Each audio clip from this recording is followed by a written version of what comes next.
Usapang totoo, walang preno. You under vlogcaster, real talk lang, walang plastikan. Magandang araw mga ka-Wonder, welcome back sa ating YouTube channel, Wonder Vlogcaster po.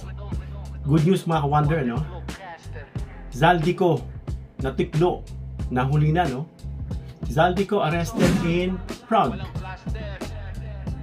Kung di ako nagkakamali, yan ay dyan sa may Budapest, no? At matagal na nga yung pinaghahanap dahil yan ay fugitive from justice. At bago yan mga ka-Wonder, sana i-subscribe yung ating YouTube channel para patuloy po tayong makapag-ere. Motivation sa ating mga ka-Wonder. Please subscribe, hit the notification bell icon and choose all. Maraming po salamat. So finally mga ka-Wonder, no, itong si Zaldico na marami pang pa-series na yung kanyang tawag dito, yung kanyang series na brown coat, no, na pinagkaguluhan pa yan ng kung sino-sino at sinakyan. Masyadong na-stress yung tao dyan mga ka-Wonder, no? Eventually, pinagagagawan siya ng kung ano nung AI. Alam nyo na sa panahon natin ngayon, hindi na imposible. Pero malalaman mo pa rin kung AI, kung ikaw ay may keen observation, no? At ginagamitan mo ng utak. Kasi marami po sa ating mga kababayan, no? Lalo na yung mga DDS, nabibiktima po ng AI na yan at sinasakyan nila agad. No?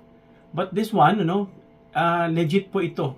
This is from Inquirer. Sabi ron, breaking, President Ferdinand Marcos Jr. confirms, si PBBM pa na confirm ito mga ka-Wonder, that former Ako Bicol Party List Representative Elizalde Co has been arrested in Prague, Czech Republic.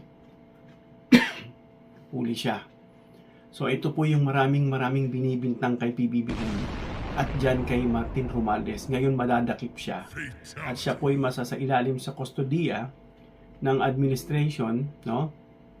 At Co was reportedly arrested after crossing without proper documentation.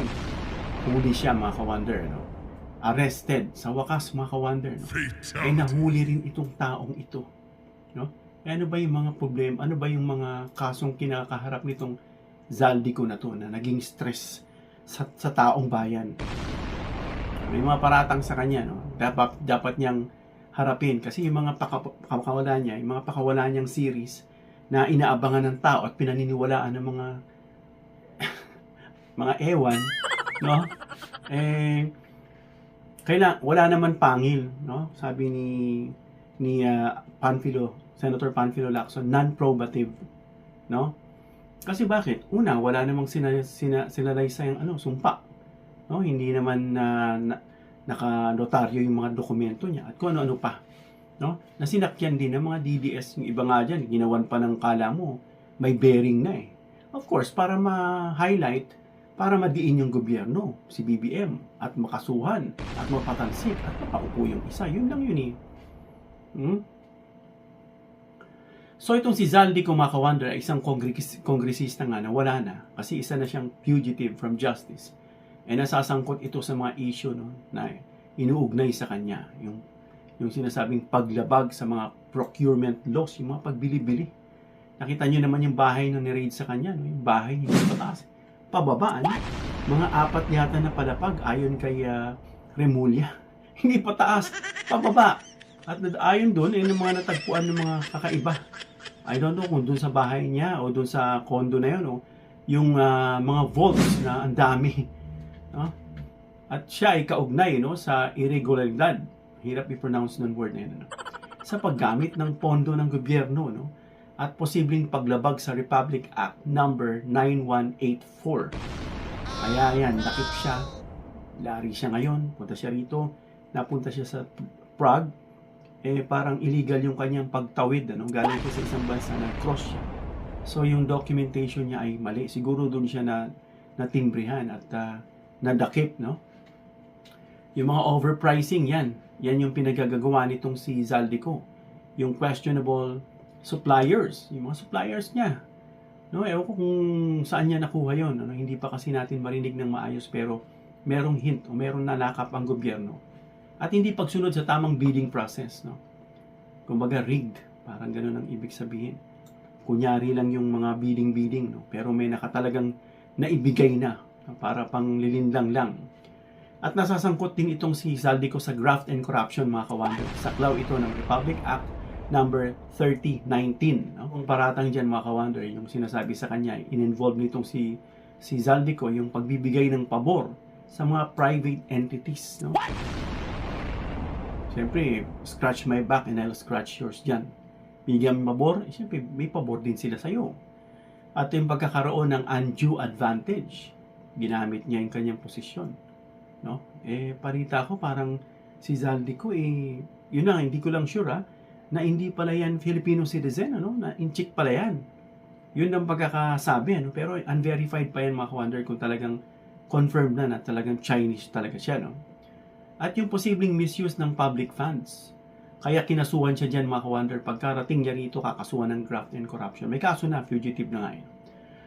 At isa pa, yung malversation of public funds, kung mapatunayan siya, mga kawander, yung paggamit, isa pa to, lustay version, pero lalaki naman na lustay version. Paglulustay ng pera ng gobyerno o pondo ng gobyerno para sa ibang layunin, ginamit niya. Ilan yung helicopter nitong kumag na to? Siyam yata, parang ganun. Tapos, ikasampu yung eroplano niya. Biruin, anuhin mo yung mga yun? Diba? At ang parusa dyan, mga kawander, kapag napatunayan na guilty, sa ilalim ng Republic Act 3019, yung sinasabing anti-graft, kulong siya nung humigit kumulang sa 6 na taon hanggang 15 taon. Kulang pa nga yun, ganun kaliit lang. At saka disqualification, permanenteng hindi na pwedeng humawak ng public office. So, hindi naman siya impeachable dahil kongresista ito. Mas madali sa kanya na ma-disqualify, perpetual disqualification, permanente. At multa, mga kawander, ang multa nito ay maaring katumbas ng halagang pinsala sa gobyerno. Ang laki nun. Ang laki nun. Ilang bilyon yun. Yan ang multa niya. Siguro, kasi kasabi rito, kasing tumbas ng halaga Kasi ayon sa narinig ko, kasing, kung hindi ako nagkakamali, kasing tumbas ng halaga ng pinsala niya sa gobyerno. At sa ilalim ng Republic Act 9184 naman, mga kawander, yung sinasabing procurement, yung pagbili, sa batas ng procurement, kulong naman siya ng 6 na taon, pataas. Depende sa severity ng kanyang pinagagawang kalokohan. Multa, mga kawander, mula 1,000 hanggang milyon. Depende nga sa kaso. At yung sinasabing blacklisting, na hindi pwedeng makipag-transact sa gobyerno. Ginawa niya yun. Kung yan mapatunayan, na siya po'y pagbalik niya rito, na nakaposas yan sigurado. At yung mukha nakayuko. Baka mamaya mag-wheelchair din yan. Kaya maglagay ng cast dito. At dito naman, mga kawander, sa sala niyang malversation, under revised penal code. At dito, mga kawander, kulong naman din. Of course, kulong. Lagi may kulong yan. Na maaaring umabot, mga kawander, ng reclusion temporal. Ang reclusion temporal is iba po siya sa reclusion perpetua. Mas severe yung reclusion perpetua kasi ito ay, I think, 1 day to 20 years above, to 40 years, to 30 years, to 40 years. While itong temporal is hanggang 20 years, mga kawander. Yun ang pagkakaalam ko. Migit pa. Pero alam ko mas severe yung reclusion perpetua. At multa, mga kawander, katumbas of course na nawala sa pondo. Billion yung sinasabi rin. Kapili na mo kung billion, kaya mapipiga ito. Siguro pati pawis nito pipigain, mga kawander. At saka yung restitution, yung pagbabalik na tinatanggi nga nitong si Marcoleta, doon sa Diskaya na parang hindi siya umaayon sa pag-restitute ng mga pera. Kaya ayan, nakakulong ngayon tong mga Diskaya. So, kailangan ibalik yung pera. Yan ang isa sa standard kung ikaw ay magiging star witness. Kaya mahalaga, mga kawander, itong mga ito ay paratang pa lang, hanggang sa makabalik siya rito. At payan ay pag nakatunayan, lahat po ng ating po nasabi ay good luck dito kay Zaldico. Pero good news na yan, na talagang kumikilos na, huli na yan, big fish na yan. Huli ka ngayon, Zaldico. Hanggang dito na tayo, mga kawander. Comment down below your opinion para mabasa natin at ma-reactionan.